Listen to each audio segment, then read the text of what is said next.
Do you think you're going to live forever? There's so many people that think that they are, but they're not. One day, you and me, we're going to be worm food.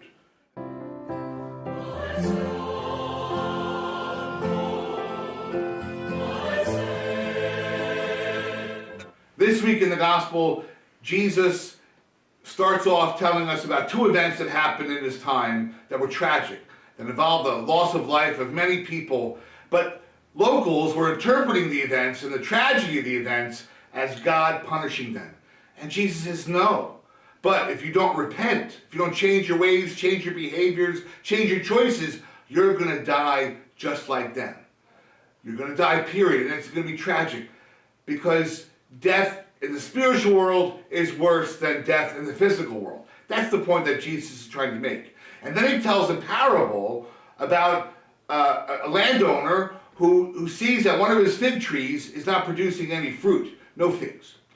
And so he decides, you know what, this tree is wasting the soil, we might as well just chop it down. But the gardener just says that, you know what, let's give the tree one more year.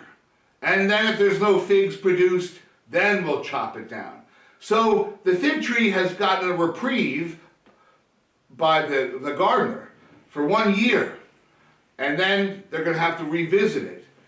And so there's time for the planting of fertilizer and other things to re-nutrient the soil, and maybe the tree will produce fruit within that year.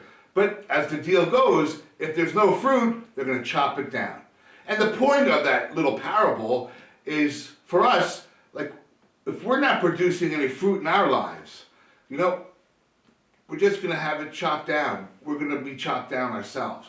That's the point of it, okay? But we don't know how much time we've been given on this earth. But imagine, if you will, that you were given 1 year left. You have 1 year left in your life. And my experience tells me that 1 year can go in the blink of an eye. It goes very quickly. And there are many people that are given 1 year to live, and it happens quite fast. And so in this third week of Lent, we are called to reflect upon our lives. What kind of fruit are we producing in our lives? And are we producing any fruit? Can anybody look at our lives and say, wow, look at how merciful, kind, gentle, compassionate, loving, and forgiving he is, or she is? That's the fruit that Jesus is asking us to produce in our lives. Because I have seen many people who have been given time and they waste it.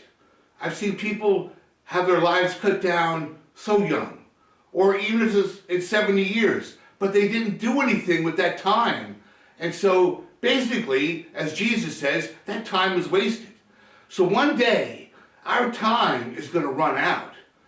And if it ran out today, what kind of fruit have we produced? What is Jesus going to say to us about our lives if today is the day that we have to give an accounting of our lives to Jesus?